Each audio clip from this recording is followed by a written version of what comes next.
Votre emploi est-il menacé par l'intelligence artificielle? La vraie question n'est pas de savoir si l'IA va transformer le travail, mais si nous allons subir cette transformation ou apprendre à en tirer parti.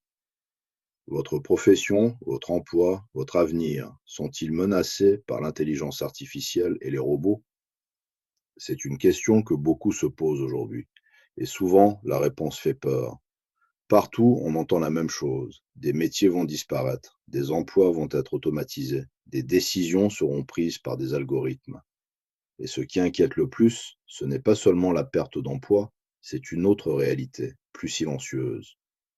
Un système social financé par le travail humain qui ne pourra plus tenir si une part croissante du travail n'est plus réalisée par des humains. Produire plus, oui, mais cotiser moins. C'est une équation impossible. C'est pourquoi je défends une idée simple qui concerne tout le monde. Lorsqu'une entreprise utilise des robots ou de l'intelligence artificielle pour remplacer du travail humain, ces technologies doivent contribuer elles aussi au financement des retraites, de la santé et de la solidarité. Il ne s'agit ni de punir l'innovation, ni de ralentir le progrès. Il s'agit de redistribuer une partie des gains de productivité pour éviter l'effondrement social. Et cette règle devra, à terme, être internationale, afin d'éviter le dumping social par des produits importés fabriqués massivement par des robots sans aucune contribution collective. Mais il faut être lucide. Même si cette réforme est nécessaire, elle ne suffira pas à elle seule. Car une autre question s'impose. Peut-on réellement empêcher l'intelligence artificielle et les robots de se développer? La réponse est simple, non.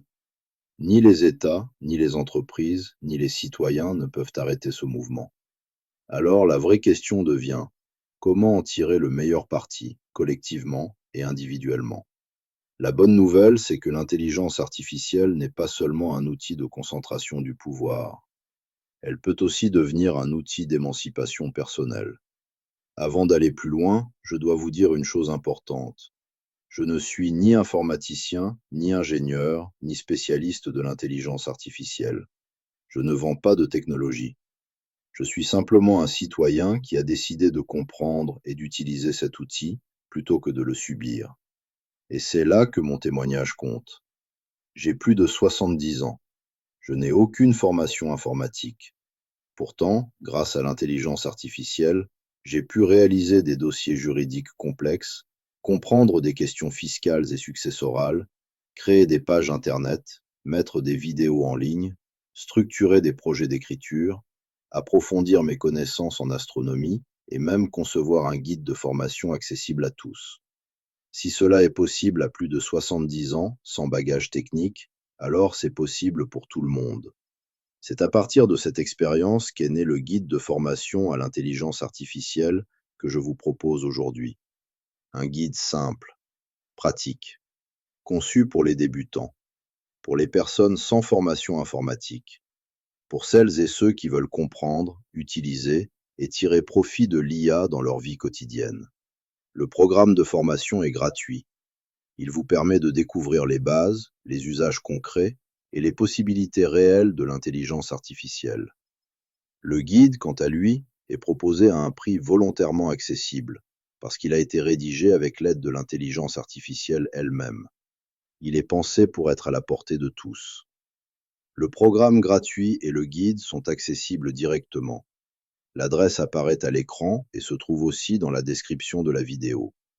Et si vous souhaitez aller plus loin, je vous invite également à suivre mes chroniques dissidentes du lundi à 19 heures sur YouTube, dans lesquelles j'aborde, chaque semaine, les transformations profondes nécessaires pour que nos sociétés puissent continuer à subsister dans ce monde en mutation rapide. L'intelligence artificielle ne disparaîtra pas, les robots non plus. La question n'est pas de les refuser.